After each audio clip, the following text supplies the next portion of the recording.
Hi friends, welcome to Prabhas cooking channel. இன்றைக்கி நம்ம சேனலில் என்ன ரெசிபி பார்க்க போகிறோன்றதை பார்த்தீங்கன்னா முருங்கைக்காய் கிரேவி தான் செஞ்சுருக்கிறேன். அது எப்படி செய்கிறதுன்றதை பார்க்கலாம். வாங்க வீடியோக்குள்ளே போகலாம். நான் 3 முருங்கைக்காய் எடுத்து வச்சுருக்கிறேன். இதை நல்லா வாஷ் பண்ணிவிட்டு மீடியம் சைஸ்க்கு கட் பண்ணிக்கலாம்.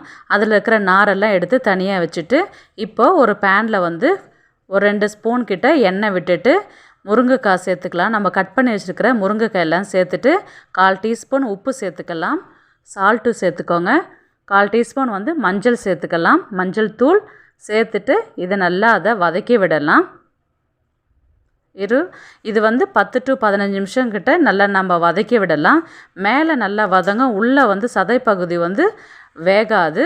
அப்போ நம்ம கொஞ்சமாக தண்ணி விட்டுட்டு நல்லா வதக்க வேண்டியதுதான். இதை இப்போ நல்லா மேல் பகுதியெல்லாம் நல்லா வெந்துடுச்சு. இது இப்போ நம்ம கொஞ்சமாக தண்ணி சேர்த்துட்டு இப்போது ஒரு 10 நிமிஷம் கிட்ட பிளேட் போட்டு மூடி வைக்கும்போது முருங்கைக்காய் நல்லாவே வெந்துடும். நம்ம இது அந்த தோலெல்லாம் உடையாது. அதனால தான் நம்ம ஃபஸ்ட்டு எண்ணெயில் போட்டு வதக்கிட்டோம். இப்போ நல்லா வெந்துடுச்சு பாருங்கள். இப்போ இதை தனியாக ஒரு பிளேட்டில் எடுத்து வச்சுக்கலாம். இப்போது வானலில் 3 ஸ்பூன் கிட்ட எண்ணெய் விட்டுட்டு ஒரு பெரிய வெங்காயம் பொடியாக நறுக்கினது எடுத்து ஆட் பண்ணிக்கலாம். 2 பச்சை மிளகாய் சேர்த்துக்கலாம். இப்போது ஒரு அரை மூடிக்கிட்ட தேங்காயை நல்லா துருவிட்டு அதை நல்லா வதக்கலாம். இது நல்லா கோல்டன் ப்ரௌனுக்கு நல்லா வதக்க வேண்டியதுதான். இது முருங்கைக்காயில் நம்ம காரக்குழம்பு சாம்பார் தான் வச்சு சாப்பிட்ருப்போம். இந்த மாதிரி ஒன்ஸ் ட்ரை பண்ணி பாருங்கள், சூப்பராகவே இருக்கும். இப்போ நல்லா கோல்டன் ப்ரௌனுக்கு வந்துடுச்சு. நான் ஆல்ரெடி வேர்க்கடலை வறுத்து எடுத்து வச்சுருக்கிறேன்.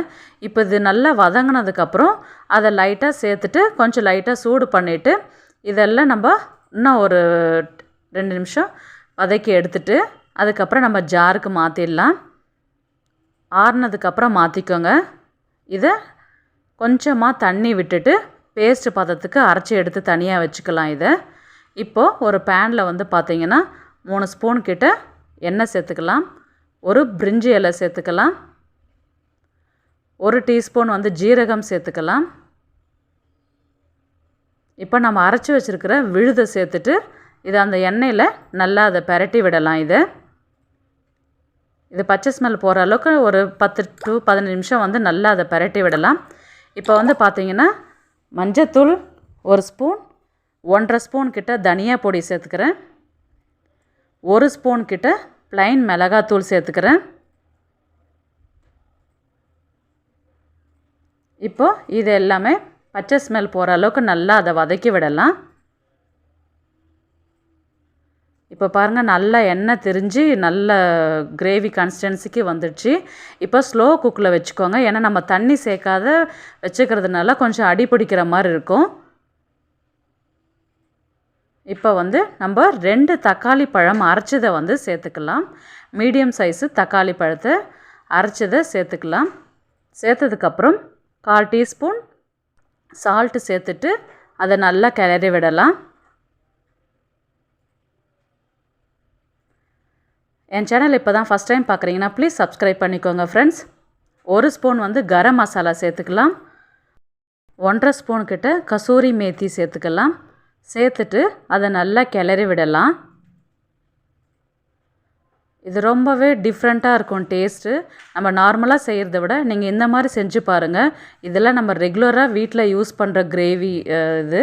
அதனால் ஒரு கைப்பிடி கொத்தமல்லி, ஒரு கைப்பிடி கறிவேப்பிலை சேர்த்து அதை நல்லா கிளறி விடலாம். இது ஒயிட் ரைஸ்க்கு சூடாக வடித்து நம்ம சாப்பிடும்போது டேஸ்ட் ரொம்பவே நல்லாவே இருக்கும். இப்போது நம்ம அந்த ஜாரை அலசிட்டு கொஞ்சமாக தண்ணி சேர்த்துக்கலாம். இதில்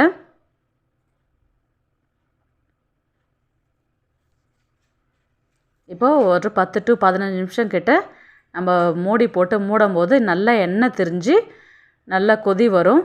இப்போது நல்லா ஸ்லோ குக்கில் வச்சுக்கலாம். இப்போது மறுபடியும் நல்லா கிளறி விடலாம். இப்போ நம்ம வேக வச்சு எடுத்து வச்சுருக்கிற முருங்கைக்காயை சேர்த்துக்கலாம். சேர்த்துட்டு ஒரு 10 நிமிஷம் கிட்ட பிளேட் போட்டு மூடி வைக்க வேண்டியது தான். அவ்வளோதான், சூப்பரான முருங்கைக்காய் கிரேவி ரெடி. இது டேஸ்ட் வந்து பார்த்திங்கன்னா ரொம்பவே சூப்பராகவே இருக்கும். வீட்டில் ஒன்ஸ் ட்ரை பண்ணி பாருங்கள். ஃப்ரெண்ட்ஸ் அண்ட் ஃபேமிலிக்கு ஷேர் பண்ணி விடுங்க. என் சேனலை இப்போ தான் ஃபஸ்ட் டைம் பார்க்குறீங்கன்னா ப்ளீஸ் சப்ஸ்கிரைப் பண்ணிக்கோங்க. பாருங்கள், நல்லா எண்ணெய் திரிஞ்சு கிரேவி நல்லா சூப்பராகவே ரெடி ஆகிடுச்சு. இப்போ சர்வ் பண்ணி சாப்பிட வேண்டியதுதான். இந்த வீடியோ உங்களுக்கு பிடிச்சிருக்குன்னு நான் நினைக்கிறேன். நெக்ஸ்ட் ஒரு வீடியோவில் சந்திக்கலாம். பாய்.